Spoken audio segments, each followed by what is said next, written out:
The Adventure of the Beverly Hillbillies. Come and listen to my story about a man named Jed, who was a poor mountaineer and barely kept his family fed. Then one day he was shooting at some food, and up through the ground come a bubbling crude oil, that is, or black gold and Texas tea. Well, the first thing you know, old Jed is a millionaire, and the kinfolk said, Jed, move away from there. They said California is the place you ought to be, so they loaded up the truck and they moved to Beverly Hills, that is, with swimming pools and movie stars. The Beverly Hillbillies stood in the grand room of a fine hotel. Mr. Ernest John asked if Jed Clampett wanted to see him, and Jed replied that they had a kind of a bad experience. Mr. Ernest John was surprised and asked if it happened here in his town of Washington, District of Columbia. Jed confirmed that it happened right after he bought the White House from an Indian friend named Sutton Hall. Mr. Ernest John called her the last of the District of Columbia Indians and a noble woman. Jed said he was not faulting her, but the trouble started when they took the deed over to give it to the president. Mr. Ernest John asked if they tried to see the president without telling him, and Jed explained they did not want to bother him. They thought they would just drop in and hand him the Waukegan, which is the Indian word for deed. Mr. Ernest John said he was confused for a moment because they gave it the pale-faced pronunciation, but at the gate to the White House things went wrong. Jed felt terribly sorry, especially for the sake of Ellie Mae, but the lady standing there corrected him and said she was Granny.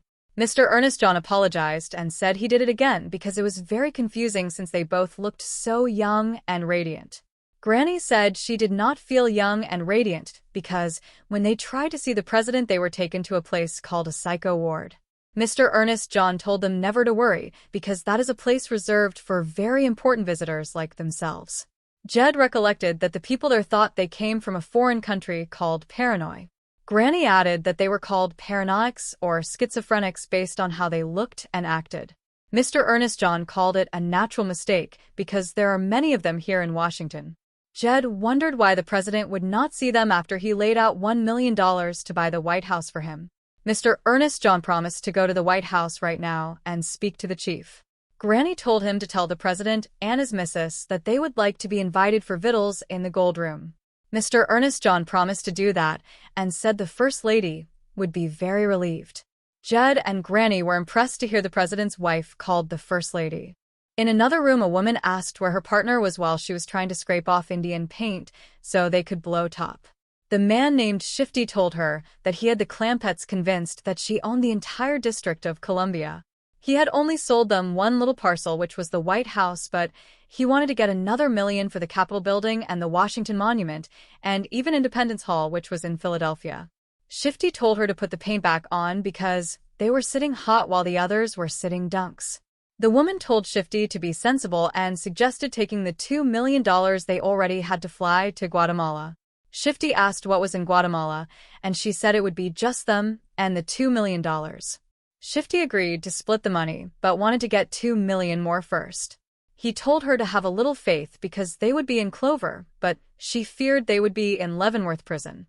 Shifty insisted he was a proven success, worth $2 million. Back at the hotel, Granny was looking for Ellie Mae to help with the housework because there were 1,000 rooms in the hotel. Ellie Mae came in with a surprise and showed them some kittens she had found. Jed said they did not need more critters, but Ellie Mae had already named them after presidents. One was George Washington, and another was Abraham Lincoln, and another was Theodore Roosevelt. Granny said they had to go back except for one named Jefferson Davis who could stay. Miss Jane was there to help Mr. Drysdale look after all the other critters. Outside, a man asked the chief if he had bought a ticket for 25 cents to see the big show.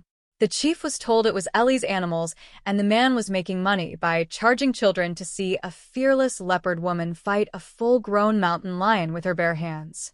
The man told the chief to forget it and listen to the news that a bank in Washington just phoned because Jed Clampett had written checks for $2 million made out to cash. The man told the chief to hop on a plane to Washington and bring the Clampetts home. He gave him $500 but then took some back, leaving only $300. The chief was glad the Clampetts were not in the clutches of a confidence man named Shifty Schaefer. Meanwhile, Mr. Ernest John told Jed and Granny that his pal the president was deeply moved by their generosity. He said that Congress was in a turmoil because Sitting Hawk had pitched her teepee on the grounds of the Capitol building and would allow no one to enter. He claimed the country was paralyzed and in a state of emergency. Jed suggested going over to the Capitol so he could buy it from her. Mr. Ernest John called it a patriotic gesture, and they went to the Capitol building. Jed admired the building and saw sitting Hawk near her teepee. Mr. Ernest John said he would bargain with her. They approached the woman in Indian paint, and Jed introduced himself. Mr. Ernest John translated their conversation and told Jed that she was asking $2 million for the Capitol. Granny thought it was high, but Jed decided to meet the price. Mr. Ernest John told him to make the check payable to the committee acquiring Senate headquarters, which had the initials CASH. Jed thought it was a good idea. Mr. Ernest John then mentioned that Sutton Hawk was also offering the Washington Monument and the Lincoln Memorial, but she would only sell them as a set. Jed and Granny went to look at the buildings while the two scammers talked about going to Guatemala. Back at the hotel, Jethro was looking at a map and could not find paranoia or schizophrenia. Ellie Mae told him it did not matter because they were Americans. A waiter came in to take the dishes, and Jed asked if he looked foreign. The waiter said no, and Jed explained that some folks at the psycho ward thought they were paranoics. Jed mentioned that Ellie Mae gave part of her lunch to Theodore Roosevelt, which confused the waiter until he saw the kittens. Jethro came in and announced that Jed had bought the Capitol building and might buy the Washington Monument and the Lincoln Memorial too. Jethro wanted to be a judge since Jed bought the Supreme Court building. In their own room, Shifty and his wife were celebrating with champagne because they had $10 million in pale-faced wampum from selling the White House and the Capitol and the Zoo and the Pentagon, and even the Potomac River. There was a knock at the door, and Ellie Mae entered looking for a kitten. She found it with Mr. Ernest John and Sutton Hawk. Ellie Mae was so touched that they had taken in a poor old Indian woman that she called Mr. Ernest John a living saint and one of nature's noblemen. She said if everybody was like him, there would be no wars and all God's children would love one another. Shifty was so overcome with guilt by her kind words that he confessed he was a confidence man. However, the Clampetts had so much confidence in him that they did not believe it. Shifty then admitted the woman was his wife, but Ellie Mae thought he had married her just to make her happy in her last days. Finally, Shifty could not take the praise anymore and tried to give the $10 million back. Jed and Granny refused to take it, saying they did not want it and did not need it. Shifty and his wife decided to leave for the other teepee. Jed and Granny realized they had overpraised him and that a modest man could not handle so much credit.